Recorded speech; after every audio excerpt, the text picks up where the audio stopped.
Welcome to the recording for December 21st, the book of Luke chapter 21, New International Version. The widow's offering is where we begin at verse 1. As Jesus looked up, he saw the rich putting their gifts into the temple treasury. He also saw a poor widow put in 2 very small copper coins. "Truly, I tell you," he said, "this poor widow has put in more than all the others. All these people gave their gifts out of their wealth, but she, out of her poverty, put in all she had to live on." The destruction of the temple and the signs of the end times. Verse 5. Some of his disciples were remarking about how the temple was adorned with beautiful stones and with the gifts dedicated to God.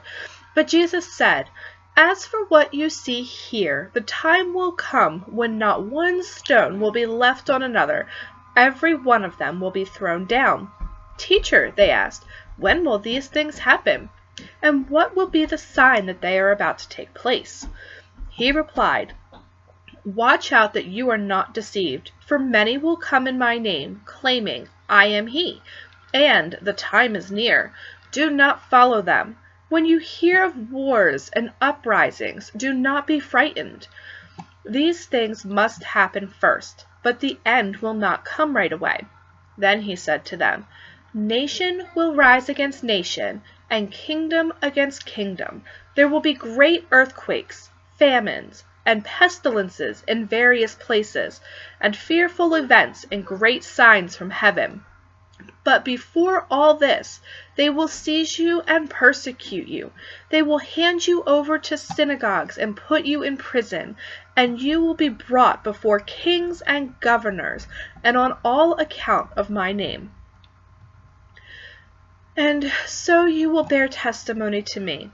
But make up your mind not to worry beforehand how you will defend yourselves. For I will give you words and wisdom that none of your adversaries will be able to resist or contradict. You will be betrayed even by parents, brothers and sisters, relatives and friends, and they will put some of you to death. Everyone will hate you because of me, but not a hair on your head will perish. Stand firm, and you will win life. When you see Jerusalem being surrounded by armies, you will know that its desolation is near. Then let those who are in Judea flee to the mountains. Let those in the city get out, and let those in the country not enter the city. For this is the time of punishment in fulfillment of all that has been written.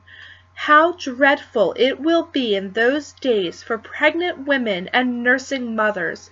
There will be great distress in the land and wrath against this people. They will fall by the sword and will be taken as prisoners to all nations. Jerusalem will be trampled on by the Gentiles until the times of the Gentiles are fulfilled. There will be signs in the sun, moon, and stars.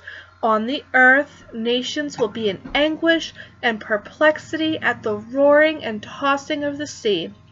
People will faint from terror, apprehensive of what is coming on the world, for the heavenly bodies will be shaken. At that time they will see the Son of Man coming in a cloud with power and great glory. When these things begin to take place, stand up and lift up your heads, because your redemption is drawing near." He told them this parable. "Look at the fig tree and all the trees. When they sprout leaves, you can see for yourselves and know that summer is near. Even so, when you see these things happening, you know that the kingdom of God is near. Truly I tell you, this generation will certainly not pass away until all these things have happened. Heaven and earth will pass away, but my words will never pass away. Be careful, or your hearts will be weighed down with carousing, drunkenness, and the anxieties of life." He wants me to stop. We shall continue. Be careful, or your hearts will be weighed down with carousing, drunkenness, and the anxieties of life, and that day will close on you suddenly like a trap. For it will come on all those who live on the face of the whole earth. Be always on the watch and pray that you may be able to escape all that is about to happen, and that you may be able to stand before the Son of Man. Each day Jesus was teaching at the temple, and each evening he went out to spend the night on the hill called the Mount of Olives, and all the people came early in the morning to hear him at the temple. And this concludes chapter 21. Thank you for listening.